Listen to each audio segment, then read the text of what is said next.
Now you have done it a few times. Now you try to put in a little bit more again. Starting a little bit more careful just to get the feeling, and then try to get in more quality inside.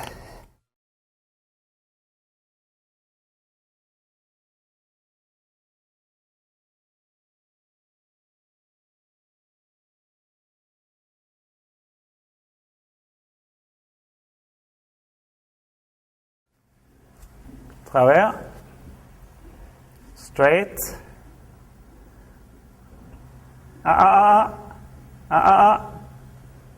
Good. Good. That was good that you didn't make any change before you really felt. You can do it one more time and you feel that the horse was the same thing, trying to put the right shoulder to the right before the change. You can make a transition and we start to the left again, the same way. Now you could feel now why we are doing it, because he really wants to go to the before the change, huh? Yeah.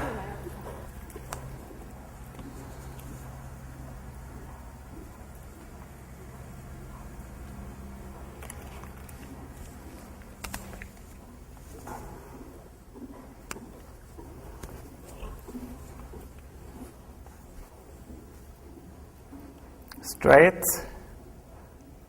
Good. And right. Very well.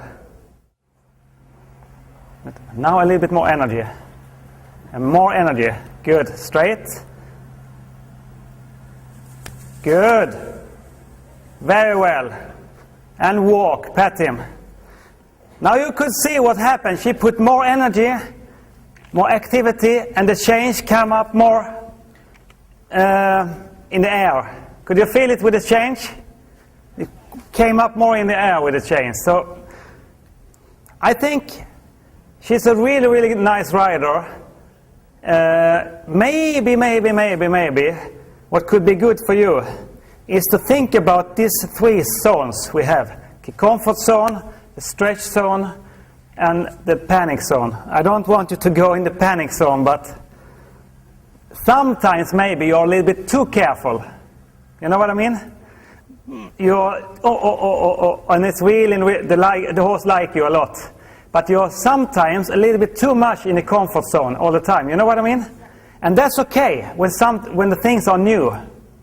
But then you have to stretch it a little bit, because even if we say, okay, he's a little bit limited in one way.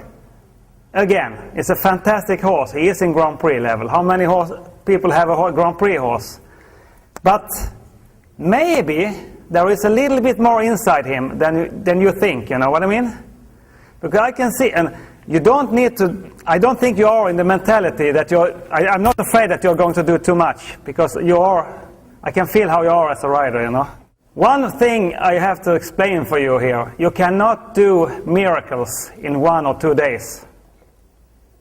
I mean, when we train the horses here, I cannot change completely everything in 2 days. If dressage was so easy.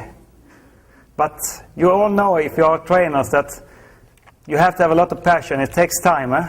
What I can do is only to give you some tools to use at home.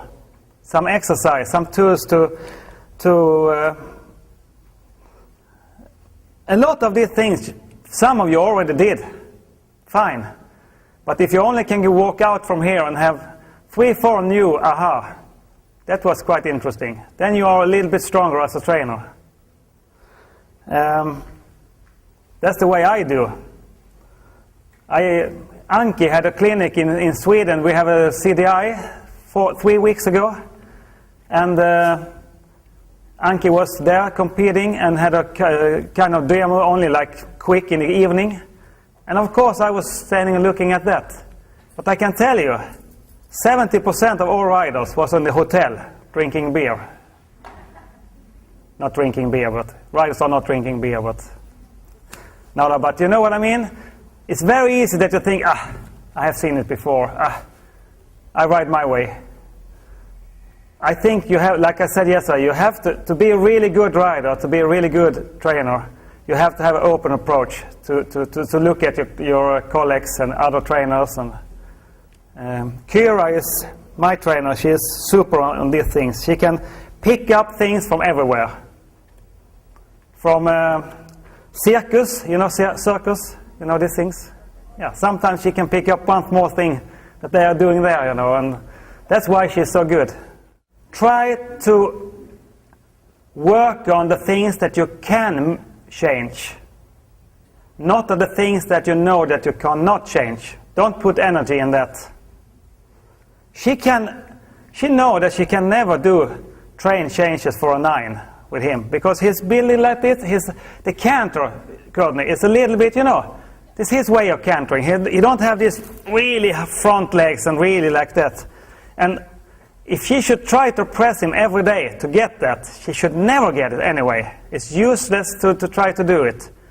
He's already 14 years old. This is his way to canter. We know the breathing a little bit.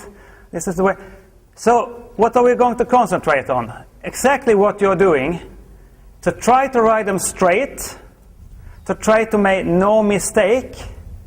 Most of the time, like I said yesterday, Courtney, if you do a diagonal straight and no mistake, you get to 7.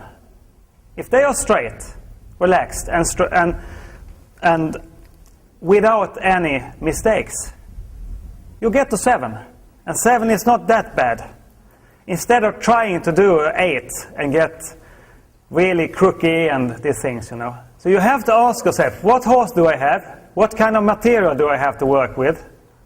And do it good, the things you can change.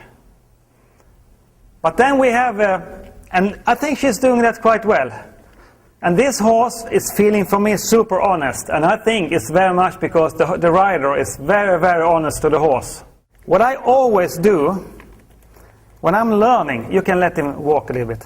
When I'm learning the horse 1 tempi, I never start on the diagonal with the 1 tempi. Why? Because most of the time, if you have a horse ready to start with the 1 tempi, only like I always start, as you all know, with 2, 1, 2, and then normal canter. 1, 2, normal canter, just to get the 8s, you know. Maybe you have to stay with that for weeks, just to get the horse really steady and up, up, up, up 2 times like this. But sometimes when you do that, you get a lot of problem in the test in 2 tempi, because the horse is, if you're just moving your legs a little bit quicker, they start to do 1 tempi in the 2 tempi.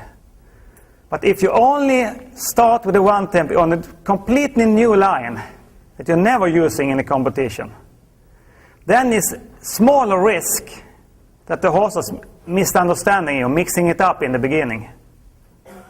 So you have to be quite primitive in your thinking when you're thinking about the mentality of the horse, because this is the way they are thinking.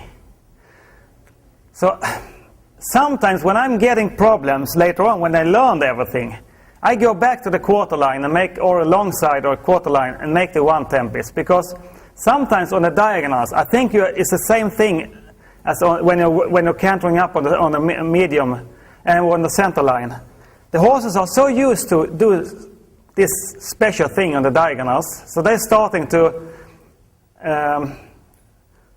be not in front of your leg and start to be crooked and not really thinking forward. Here you can feel much better if you started to move left and feel, because you have the wall, and you feel very well when you're going more to this side or more to this side. And on the other hand, also you have another, the horse in the nature, they are thinking more forward this direction. I don't know why, but I think it's because you're always riding like this and you don't do so many movements there.